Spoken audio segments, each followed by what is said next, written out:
Now to Republican Senator Ted Cruz. He's joining us live from the campaign trail in Manchester, New Hampshire. Senator, good evening. It's nice to have you with us. Lester, it's good to be with you. Thank you for having me.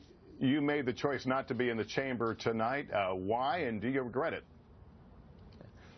Well, I don't regret it. I think the speech tonight surprised nobody. It was more of the same. It was, sadly, I think it was less a State of the Union than it was a state of denial. President Obama demonstrated just how out of touch he is. He told the American people the economy's doing fantastic. I'll tell you, as I travel this country, as I travel the state of New Hampshire, as I travel Ohio, Iowa, and South Carolina, and across the country, that's not what I'm hearing from the men and women across this country. I'm hearing from young people who are coming out of school with student loans up to their eyeballs, and they can't get a job. They're afraid, am I going to get skills? Am I going to build a future?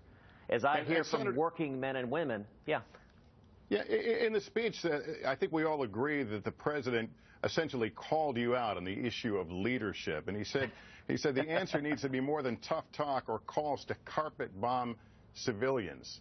Again, on the topic of leadership. What was your response to that?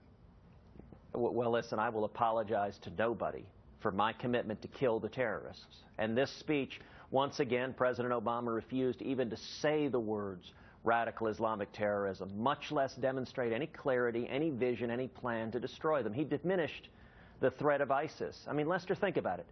This speech, he didn't say a word about the Paris terror attacks. He didn't say a word about San Bernardino. He didn't say a word about the Philadelphia police officer who was shot 13 times by a terrorist pledging allegiance to ISIS. And I think the American people, they're tired of having a president who will not even acknowledge the evil that we're facing, much less do anything serious to stop it. We need a president who will defeat radical Islamic terrorism. And I think Americans don't understand why President Obama and Hillary Clinton, they put their heads in the sand like ostriches rather than acknowledging the threat of jihadists who want to murder us. Let's talk about a national security issue that's going on right now. As you know, 10 U.S. sailors are in Iranian custody. The U.S. has acknowledged that they mechanical issues sailed them into Iranian territorial waters. If the Iranians are true to their word and release those sailors at daylight, will that be a foreign policy win, a diplomatic U.S.? And would that have happened absent the relations that led to the nuclear arms agreement?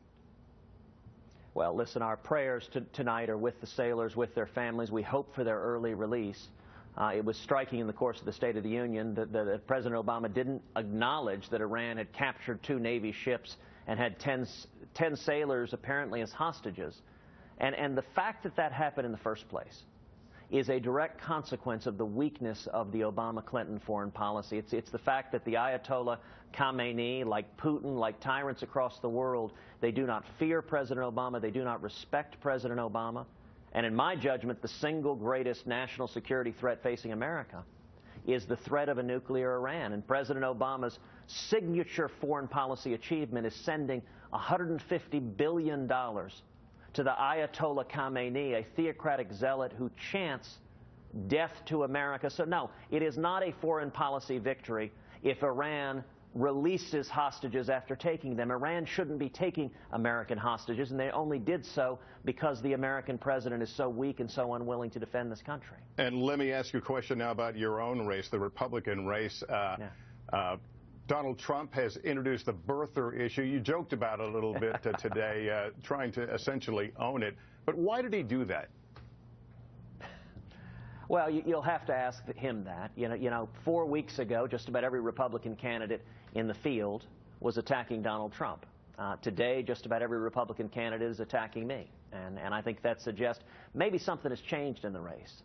But I will note that Mr. Trump is relying on ultra-left-wing liberal law professors at Harvard to make this argument, and the same professors he's relying on are major supporters for Hillary Clinton. And you know, some folks are asking, gosh, why is it that Hillary Clinton's biggest supporters are echoing Donald Trump's attacks? And perhaps it's the case that you know, we've seen the last couple of elections, Democrats were thrilled with the Republicans they ran against. Right now, Donald Trump is losing to Hillary Clinton in national polls. Right now, I'm beating Hillary Clinton in national polls. And we're seeing Clinton allies amplifying the Trump attacks. It seems to me we need a strong conservative who can win, because we don't need another 4 or 8 more years of these same policies we heard tonight in the State of the Union. Stagnant economics and weakness to radical Islamic terrorism. We need strength. Senator Ted Cruz, good to have you on. I'm sure we'll be talking along the way, but thank you for your time this evening, sir. Thank you. Appreciate it. All right, and then joining us now from the Capitol, where